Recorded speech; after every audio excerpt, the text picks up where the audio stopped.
পাকিস্তানের সাবেক প্রধানমন্ত্রী এবং তেহরিক ইনসাফ তথা পিটিআই প্রতিষ্ঠাতা ইমরান খানের কোনো চিঠি গ্রহণ করেনি বলে জানিয়েছেন দেশটির সেনাপ্রধান জেনারেল অসীম মুনির। সেনাপ্রধান বলেছেন, চিঠি পেলেও সেটি পড়বেন না তিনি। ১৩ ফেব্রুয়ারি গণমাধ্যমের সঙ্গে অনানুষ্ঠানিকভাবে কথা বলার সময় কারাবন্দী ইমরান খানের খোলা চিঠির প্রসঙ্গে এলে সেনাপ্রধান এসব মন্তব্য করেন। পাকিস্তানের সেনাপ্রধান বলেন, যদি এই ধরনের কোনো চিঠি পান তবে তিনি তা বর্তমান প্রধানমন্ত্রীর কাছে হস্তান্তর করবেন।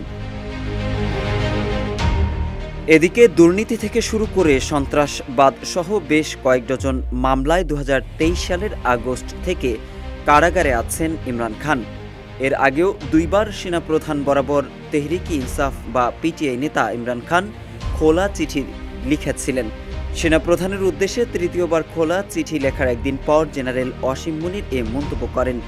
তৃতীয় চিঠিতে পিটিআই নেতা কারাবন্দী ইমরান খান নির্বাচনী কারচুপির অভিযোগ পুনর্ব্যক্ত করে বলেছেন, কারচুপি করা ভোটের মাধ্যমে অর্থ পাচারকারীদের ক্ষমতায় আনা হয়েছে।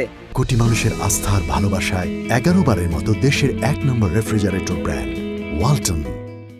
পাকিস্তানের প্রধানমন্ত্রী ইমরান খানের আইনজীবী ফয়সাল চৌধুরী এক বিবৃতিতে বলেছেন, সেনাপ্রধানকে লেখা চিঠিতে পিটিআইর প্রতিষ্ঠাতা নির্বাচনী জালিয়াতির মাধ্যমে সংখ্যাগরিষ্ঠদের চেয়ে সংখ্যালঘুদের অগ্রাধিকার দেওয়ার বিষয়টি উত্থাপন করেছেন।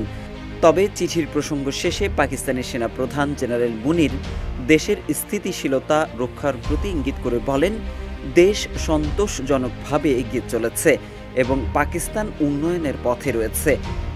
দেশ এগিয়ে যাচ্ছে এবং এগিয়ে যেতে হবে বলেও মন্তব্য করেন দেশটির সেনাপ্রধান। এদিকে গুঞ্জন শোনা যাচ্ছে ইমরান খানের কারামুক্তির জন্য মার্কিন চাপের। তবে এই গুঞ্জনকে উড়িয়ে দিয়েছেন দেশটির প্রতিরক্ষা মন্ত্রী খাজা আসিফ। পাকিস্তানের প্রতিরক্ষা মন্ত্রী বলেন, পাকিস্তান এবং মার্কিন যুক্তরাষ্ট্রের মধ্যকার সম্পর্ক কোনো ব্যক্তি, দল বা ঘটনার মধ্যে সীমাবদ্ধ নয়। তিনি বলেন, এটি রাষ্ট্রীয় পর্যায়ে পরিচালিত হয়। পাকিস্তানের স্বরাষ্ট্রমন্ত্রী মহসিন নাকভির সাম্প্রতিক মার্কিন সফরের পর দেশটির প্রতিরক্ষা মন্ত্রী এমন মন্তব্য করেছেন। সফরে মহসিন নাকভি ডোনাল্ড ট্রাম্পের পররাষ্ট্রনীতি দলের গুরুত্বপূর্ণ সদস্য এবং অন্যান্য আইন প্রণেতাদের সঙ্গে সাক্ষাৎ করেন। তিনি বৈঠকগুলোর ইতিবাচক ফলাফল বয়ে আনার বিষয়ে আশাবাদ ব্যক্ত করেন। মোহাম্মদ সাইফুল ইসলাম, ইত্তেফাক।